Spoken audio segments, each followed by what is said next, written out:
Akwaba. ODK that is saying. Yeah. Bra ODK. No poor company did the Piaja Slim Fit. Bra ODK. Oh, my poor company did the Piaja Slim Fit. I can't I don't know what body is.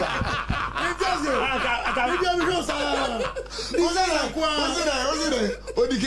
Oh, poor company. Seriously, you know what? Yes. ODK. Secondly, the government position. Let me tell you why. You know why? Why? Many former Brekum East MP Nelson. Yes. I got Kennedy on a different way. Of course, I could see around here. My friend is you. Your parliament, no. Minya Kwenja, I'm not so say. Also, one for a person to serve. I send upon the pre-many. I send upon the knit. And if I not shame. When the bet in the special shot was a winning yet. I think they may have found quality by Bama. Also, we bought the no food drop. And the bed of the Julia also if you grow. One man put through. And you ODK candidate penciled for ministerial appointment under Canadian Japanese government. ODK, what do you say to that? Mama Chair, Canada now got to Kumasi. Sumpa. Yes, so I know or court or say, so make Canada communication if I mean, a coming one, Ghana business. I am a Makayo. But pick it well. But Sakas Assembly. Canada upon, I quote him. Yes, some power radio Kumasi. Yes, or say, me Canada communication if I mean, a coming one, a bit Master Ghana. Now, afe, adentina, eye bra kwesi poku. E ka Kennedy wansam na wa choko say, na wo hwe na wo di wani bi hwe no say, ase kasa okay de. Kennedy nsam fata so be di mampanyi. You see, baby I got a grown. It's a break. Oh, not every guy. Papa, who did that? Oh, no one will do it. Maybe I got a grown. Adia, Obia Opeso do my way in him. The Dika power here a discipline. Discipline. But it's Kennedy discipline. In discipline, and I say, Ghana be do baby I be doing. You are disciplinarian. Now, yo, I do we piano. So I like the discipline to do it. No matter the skills you have, Uncle baby. Is Kennedy disciplined? Maybe what was some question? Maybe so. Now, Kennedy, Kennedy, upon a successful businessman. Is he disciplined? But or like discipline to lead. Okay, you fancy. I think now about over two. Or like the discipline. Managing your business means one what created man what fedipa. They act and do everything upon your instructions. But as already Ghana anymore, you have also we need the discipline for Ghanaians to dictate to you. No, so discipline actually discipline is say. Sir, o baba jacket free Ghana for. Ghana for na say o be di anim ne ntu aka nhwew. Sabe na wa na do hu biem. Na say obenya koma. Wo de be Ghana for instructions. Canada woni say bi. Why a self-made person. Meba Canada assembly can be ade. Okay, we be a simple question. Meba listen and listen good. I'm listening good. Say Canada will tell me na say onye emotional. Oba common sense this afternoon. They make no difference. Me say Canada was a self-made person. Ebusia encham gina ho. Say ma wo se wucham. Once I want no me to wucham gina ho na see afutu se me what na bebo brabo. Ya MPP ba ko pe no size. Ya MPP ba ko pe. So Dr. Kwakudua Bawumia is coming 2028. They say Yamani Dio, you find a doctor Nana Kwakudua Bawumia is coming 2028.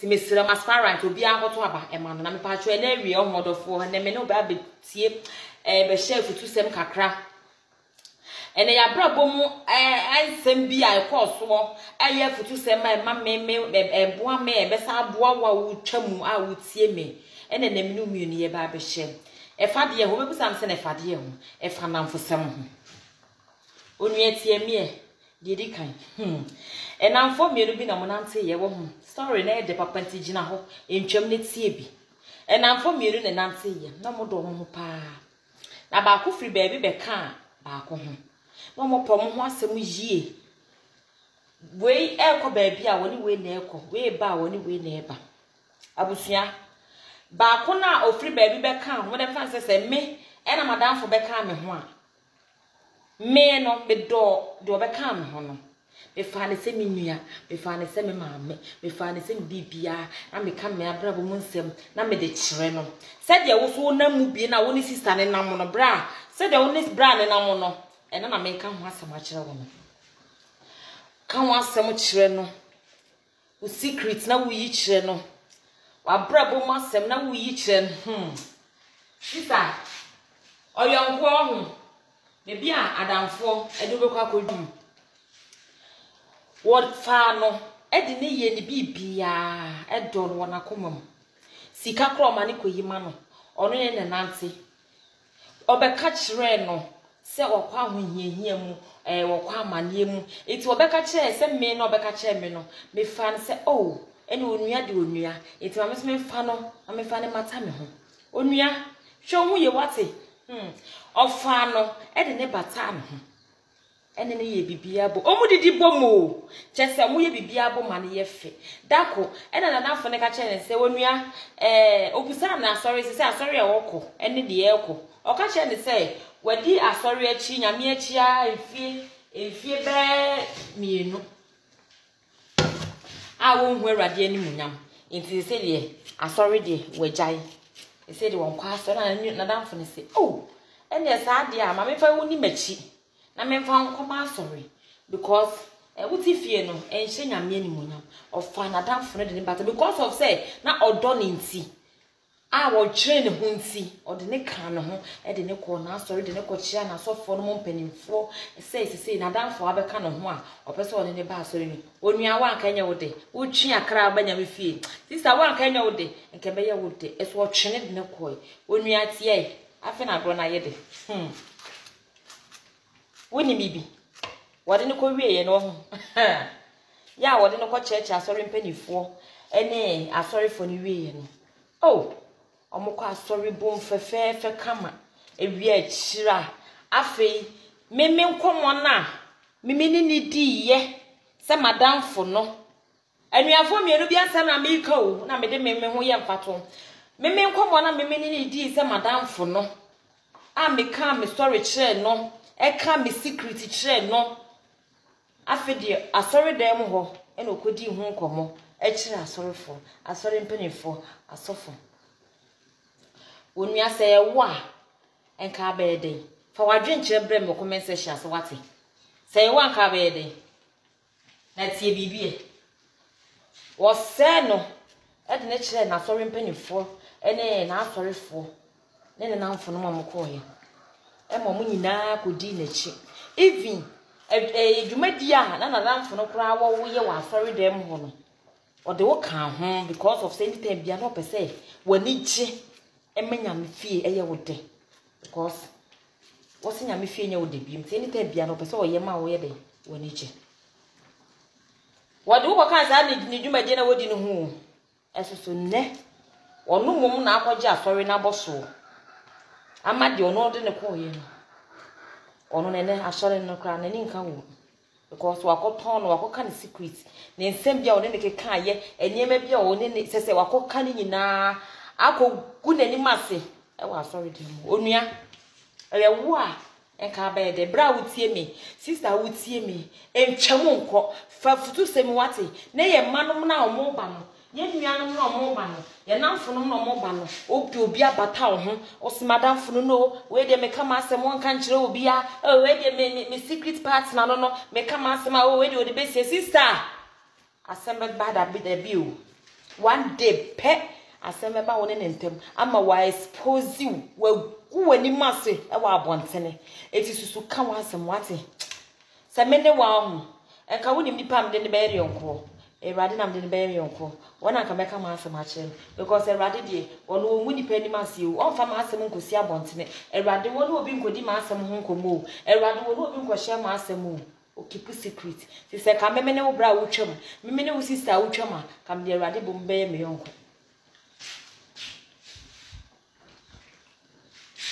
ele sister no na take over wa sorry dem hono fa futu se me wate odofa wutie me sister wutie me brother wutie me mama a wutie me papa bi a wutie me minim se me followers entwem abla wo ntie sa asem wi fa yesu yonko wate na nka wa asem nche nipa emfa nipa enye wade like emfa na enye wade nyade se oh enipa we de oni mabrabo mu a mabrabo ntimi sasidi sister emfa sa de ne hye wa wutirim emfa sa de ne hye mu emfa ne nante because aboa okoto wo ho ayonko dodo ntina okoto wenye 3 na okoto ya aboa awrade na bodie mu no obomo anyina ati o ana wunim ene wunim amechiro na so koto nko ade ayonko nti na koto wenye 3 efi se na so odin ye tunifa no wontie etu kotofo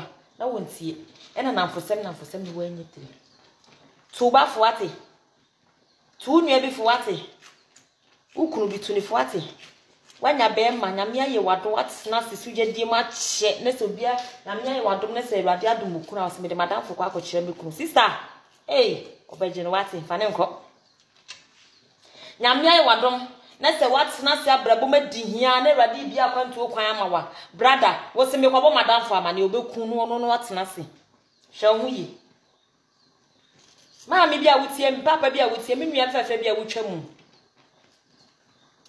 wanya yedi ehira wotiwa wonya adwumo bia dom store abrante betra me store no na hwe store ni mambe na jimika wose me kobo madam famani aseme sible nko na menya store ne kohwe okoji wo wase okwo wase no waje store na tena no hwe ho ye woni pa ho ate efutu wo ya mede ma wawie no ho se wo fa beboa wa brabo Saufa ebeboa wa brabo na aboa wasetena emfa nipa nyonko wate enchi nipa ni don't trust human enji nipa ni o job agina di no je awrade di mum onu na betimi abie kwan bi ama wo onu na betimi abokwan bi ato ba bi ama wo onu na betimi aye niam akese ama abrabo enipa begu ani mase enipa be sew enipa be pro sese de enipa be ye wo no ho ebe wi eche na wosere na odi hwe ho ye na 527 ba bifo na 527 ukunu fo ukunu oti wona wo de namfo sama ye ne de no sister 527 so so ho fo namfo sam ye wo da so na mekwa akosua ho mekwa ama ho na mekwa engagement no fa tu ho fo na hwe ho ye na ma ukunu no manya wo adanfo fa awrade ye wadanfo na fatina brabom na fatina awalem na sa awale na sipia nyame show bibia wotie mi like video no mame share mame na comment mame ma se mame kan yi fa comment no fa brem me fa futu semi alfa e no fa brem comment section ase na nim se bebo abrabo nyame show ya MPP ba ko pe no size be se afi Nana Kwaku Bawumia 2028 he is coming red-handed into bia enkoto aba ema Nana Kwaku Bawumia ono na eba mamu enhwe ba bia o aspirant yesremo MPP aspirant na mo de omo gina no MPP fo members mi so mkoto ma Nana Kwaku Bawumia ma yawate na yefa kunje 2028 yefa Ghana yentuma benfa nyame won hye obi bia like mama share me comment mama MPP